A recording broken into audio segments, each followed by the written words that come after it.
Hello everyone, नोंथांमोनखौ फिन खेबसेबाव आंनि गोदान भिडिअ बरायनाय थाबावबाय आरो लोगोफोर आसा खालामो नोंथांमोना मोजाङैनो दं आंबो मोजाङैनो दं दिनै नाइटनि ब्लग आरोना आं हारसिङै मा जायो गोथाव जानायनि मजायानो आलादा हारसिङै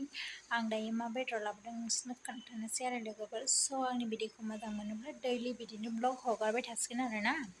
स' दायो आंनि भिडिअखौ स्टार्ट खालामनोसै दायो नै आंनि टेबोला बुंफबजोबनानै दं आरोना नै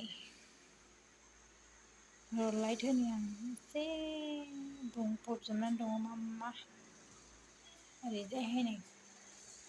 आङो बक्स गोदान लाबोदोंमोन आरो नै देलायग्रा दोननो थाखाय दायो आङो बक्सआव सोनानै दोनसै माखासे बुस्थु आरोना नैबे प्लास्टिकआवसो दंजोबोमोन आंनि सोब गासिबो बुस्थुआनो नै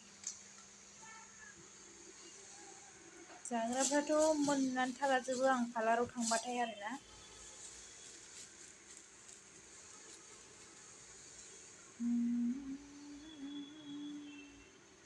आं मोनायाव थांबाथाय लेहरायजोबना थायो आरो पार्लाराव थांबाथाय आरो नैबेबो लेहरायजोब्बाय आं बेखौ दहाय फुङाव जानो लादोंमोन हास्लाबैनि जायासै आरोना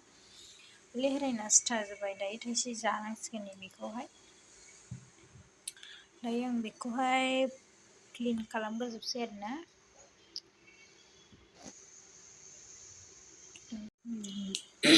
दाबोनो दङ नै गासिबो नैबाव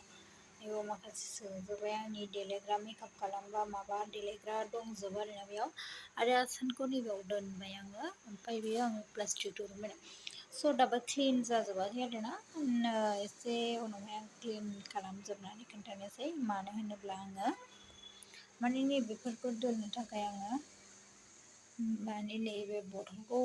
हास'नानै माबाबाय आरो बेवहाय आं कालार फुनगोन आरोखि स' दायो बेयावबो दासो फैदों नालाय आं पार्लारनिफ्राय दाबो बेयावबो नै दाबो क्लिन जायाखै बेखौ आं दहाय सुनानै गालांदोंमोन गाइखेर गोदौबावदों बेयाव दाउ बेदर एसे लाबोदों फोरलाजों जानोसै आरोना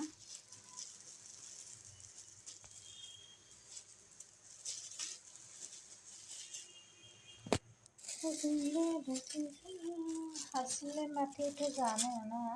फवासे जागोन आरोना बेदरा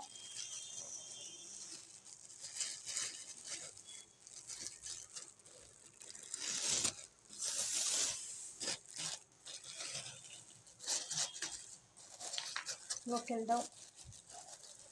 नोगोर दाम जानानै दं क'क्राझाराव बयलारा 90 फवा ओमफ्राय बियो जाहैबाय दाउआ केजि 550 जानानै दं आरोना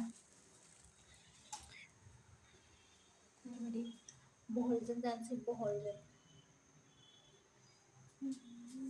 गाइखेर लोंनोसै गाइखेर फुदुंसोनानै लाबाय आङो एसे फुदुंखानानै लाबाय गाइखेर एसे लोंनोसै फ्रेस जानानै आं दायो मैगं हानोसै आरोना लोगोफोर नायदो नै आंना मैगं